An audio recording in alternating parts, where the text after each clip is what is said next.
Hey, what's up, everybody? Welcome to Tad Talks.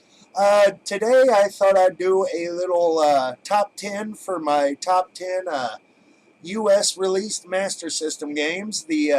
My first video about the Master System went really well, so let's get right into this. Alright, at number 10, keep in mind these are all U.S. games. Number 10, I've got R-Type, which sure pretty much everybody's familiar with that series. This isn't the best version of the game, or not even best in the series, but for the Master System, it is really good. It's one I always find myself coming back to. And it was made by IRIM. I don't think they were one of the licensed third-party publishers, so it was probably made by IRIM and ported over to the Master System by Sega themselves, which I believe, yeah, I think all of these pretty much fall into that category. And at number 9, I got Time Soldiers. The first memory I have of playing that game was in a grocery store in Washington, Indiana. It was Hirsch's IGA back then, I think, but it's now a Save-A-Lot, I think, or at least it was. I haven't been to Washington in a while. But, yeah, I was instantly hooked. It's a good run-and-gun shooter, kind of like something like Smash TV and stuff like that. Bloody Wolf on the TurboGrafx 16, which I love that game. If you've never played Bloody Wolf on the TurboGrafx 16, you should definitely check that one out. Also from that grocery store, the first time I ever played the Mario Brothers arcade game, I saw it. It's like, ooh, Mario! And I'm like, wait a minute, this ain't Mario Brothers. But let's see. Number 8, I've got Double Dragon. And the reason it's my favorite version of the first Double Dragon on any platform, because this, on the Master System, it was about as close as you could get to a perfect arcade port.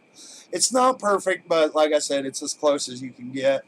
And I really prefer it over the first Double Dragon on NES. I don't think I ever got to play it in the arcade. Let's see. Number 7, we got another shmup on the list. Good grief, if I can say that. Shmup, shmoop, shmoppies. Anyway, what am I on? Astro Warrior. Now, most people that will get this game on the Master System will probably be on the combo carts. The one I have is Hang On and Astro Warrior, and I believe there's another one that had Astro Warrior too. But yeah, it's another shmup. It's really good, but it's hard. I still, after all the years I've been playing this game, I still cannot make it past the second boss. And so, yeah, if you want a challenge on the Master System, that's definitely a good one to check out. It's not the greatest shmup ever, but it's a really good one. And let's see here. We are at number 6. This is one of my all-time games in general, Space Harrier. It's kind of a first-person, well, not really a first-person because you see your guy floating around, but it's got kind of like a first-person view, really colorful levels, really colorful enemies. It looks really good on the Master System. Obviously, the Genesis one is quite a bit nicer looking, but actually, that was Space Harrier 2. I don't think they ever did a straight port of the original Space Harrier on the Genesis. But yeah, most people will be familiar with that game. It's one of the arcade games they ported over, which for the Master System, it was great to port over arcade games back then because it was quite a bit more powerful than the NES, actually. And let's see, number 5. Some of you might be surprised this is actually only the 5th on my top 10, but the original Phantasy Star. One of the greatest RPG series of all time, except for 3. That one, it was alright, but it wasn't great. But yeah, this was really the only kind of traditional console-style RPG on the system, I believe, at least in the U.S. I'm sure there were more in Europe or Brazil somewhere. But yeah, it was really good. Instead of the medieval type of theme that a lot of role-playing games went by that at that time, this one had a sci-fi theme, go to different planets and stuff. And it can be pretty difficult, but it's also very long. So it's one of the more expensive ones, but I think you can get a complete one for about 75, 80 bucks, I think, which isn't terrible.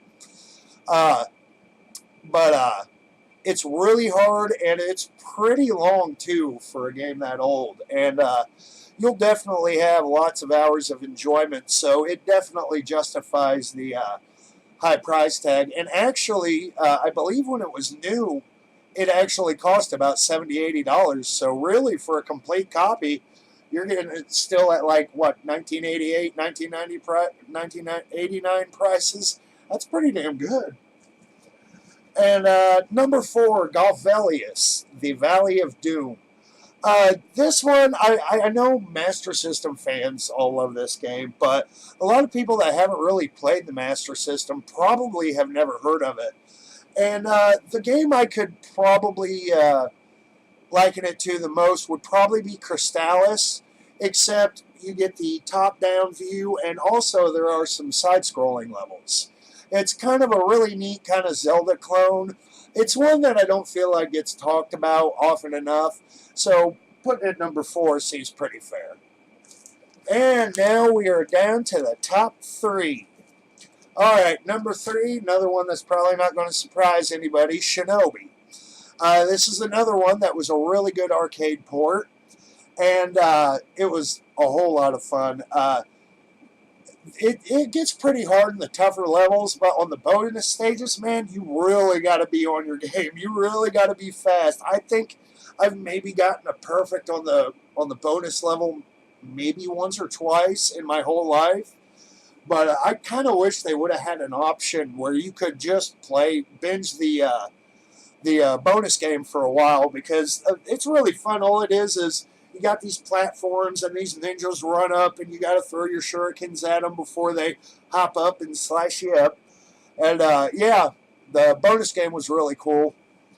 And yeah, I think that's about all I can say about Shinobi. Number 2, this is the highest ranked one on the list that you might not have heard of. Like the other one, Master System fans probably know Penguin Land quite well. It is very hard and unforgiving, but it's an excellent, excellent puzzle game. It would be close, but I think I've actually played Penguin Land more than I have Tetris. Or Adventures of Lolo. That's another one of my favorite puzzle games.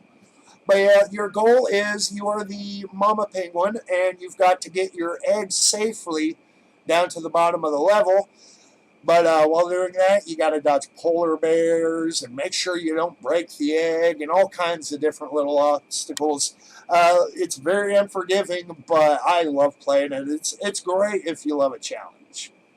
All right, now we are at the number 1, my top 1 favorite Master System game released in the U.S., and this one's probably not too surprising. This is my favorite game of all time, and that is Wonder Boy 3: The Dragon's Trap. Now, if you're not familiar with Wonder Boy, it started out basically as Adventure Island. Sega and Hudson, I believe, worked on it together, but after a while, Hudson took their half of the rights and created Adventure Island, and Sega kept Wonder Boy going for quite a while. And this one, you start off at the last level of the second game, and when you defeat the last boss, you become cursed, and you are turned into not really a dragon man, like a lizard man. You can spit fire with them and everything, and you go try to defeat boss, try to lift the curse, and eventually you'll be turning into different kind of Wonder Boys. You had the Lion Man, the Hawk Man, the Mouse Man, and I think that might be it, or I could be forgetting one. I'm sure somebody in the comments will let me know. But yeah, this one was, I believe, the first one that was more on the action RPG instead of straight up platforming, and this one is just great. It's really a lot of fun. Challenge is good. It's a beautiful game, and I love the soundtrack. And some of you may have seen the remastered version that's out there on the PlayStation 4 and the Nintendo Switch. And also, Limited Run Games did a limited edition physical release of it, and it was really cool.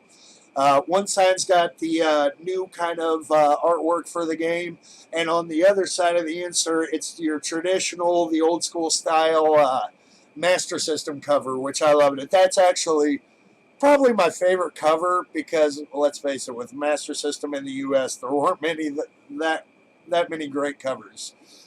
But yeah, you can get that, and the nice thing about that too is in the middle of the game, you can switch from the remastered look and style of the game, or switch to the original Master System version, and that's really cool.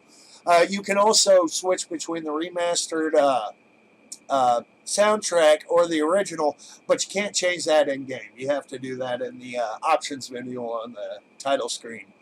Yeah, I think that's about it for this video. This is my first top 10, so I hope you all enjoyed it. And please be sure to let me know some of your favorite Master System games. That's what I was about to say. Master System games in the comments below. As always, thank you for watching, and be sure to like and subscribe, and you have a good one.